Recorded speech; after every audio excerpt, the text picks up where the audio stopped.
Not everybody can be an artist. I don't consider everybody can be an artist in 15 minutes is a wise thought. That's Warhol, you know. He said it about fame, not about art, but that's what he meant. Anybody can do it. I don't think that's true.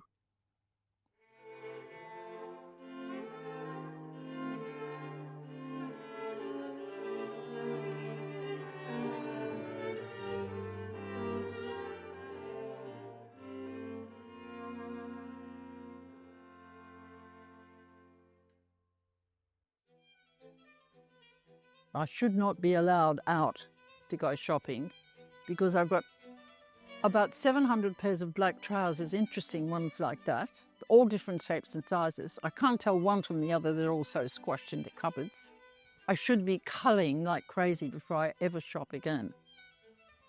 But what's available? I mean, you know, I first started having a kind of fashion thing when I was going to art school and have to make my own clothes. At that stage, because it was so boring what you could buy as a 15, 16-year-old in Sydney. But I was always very conscious of having a distinctive style. For me, the aesthetic is the most important thing in the visual. And I'll say that about art too. In the end, it's about what the aesthetic is. You know, people have different tastes, but I think my taste is pretty easily defined.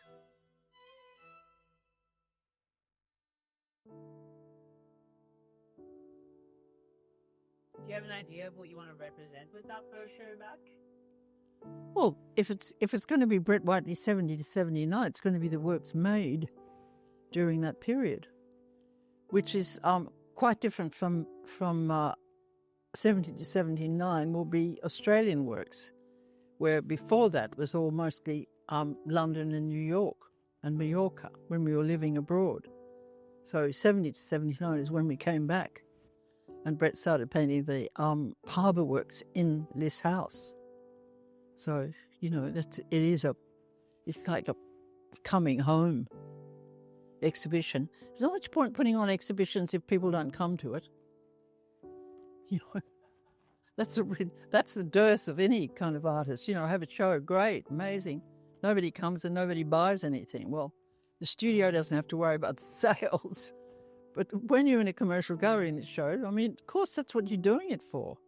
You're doing it to sell the work and be able to pay for the paint and the canvases for the next show and the framing and everything else and the gas bill. We're getting increasing numbers of people going, so it's never dropped off, you know, which is a worry with all these places, that you spend a lot of money getting them up and getting them, and people then either take them for granted. And I know from the past when we lived in London, say, oh, there's that show on, you know, dum-dum-dum. And 2 weeks later you go, oh, I'm going off to say, no, too late, it's gone. You just start thinking that everything's there forever, but they're constantly shifting. In 1959, you had to get the hell out of Australia. That's changed a lot. People have to actually go to the galleries. They are going to the gallery in Sydney much more than when we were growing up in Sydney. It was pretty sparse, you know, the visits to the art gallery. But no, they take kids there and they have interactive art and they have this and that and this. It's all, I go, oh yeah, that's right.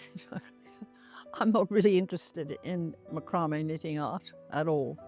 The life that you dreamt about in Paris earlier, where all the artists got together, it didn't exist in Sydney unless you kind of made it for yourself.